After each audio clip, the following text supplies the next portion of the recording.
Hey everyone, welcome to Judging for the Win. I'm Dave, and this is my daily ruling. I read today's question in an article of Cranial Insertion written by Justin Hovnens. If you're not familiar with Cranial Insertion, it's a weekly rules column that publishes questions and answers very similar to what you might expect to see out of one of my DDRs. If you're a fan of the channel, I highly recommend you check them out at cranialinsertion.com. Amy plays a Smallpox while she controls Tergrid, which is her only creature. Given that Nick discards a permanent card and sacrifices a permanent of each type, which of Nick's cards will Amy be able to get back with Tergrid's ability? Alright, so first with this question, let's notice that Smallpox specifies a definite order in which its instructions are going to be carried out. In order to resolve Smallpox, what's going to happen is first, each player is going to lose one life. Then, after that, each player is going to discard a card. After that, each player is going to sacrifice a creature, and after that, each player is going to sacrifice a land. So, with that being the case, we can immediately say that the land Nick sacrifices is not coming back. That's because Nick sacrifices it after Amy has sacrificed Tergrid.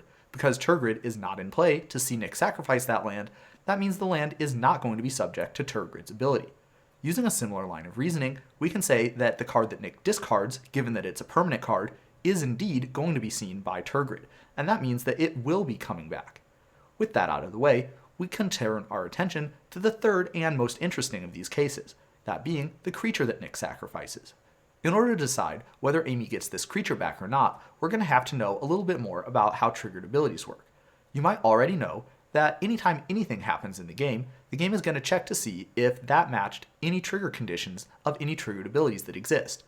Now, ordinarily with triggered abilities, the game has to see the triggered ability be in play immediately after the trigger event happens. However, triggered abilities like Tergrid's that involve a zone change have special rules. As you can see here, if you have those types of triggered abilities, the game looks back in time and decides whether the triggered ability triggers based on its existence immediately before the trigger event happened. Now, Amy did indeed control Tergrid immediately before Nick sacrificed his creature, and what that means is that Amy is going to get that creature back, because the Tergrid was in play in order to see that sacrifice happen, and therefore, the game is going to give Amy that Tergrid trigger from Nick sacrificing his creature. Really interesting result. And that's all I have for you today. How did you do? Join me again tomorrow for another daily ruling, but until then, I hope you have a great day.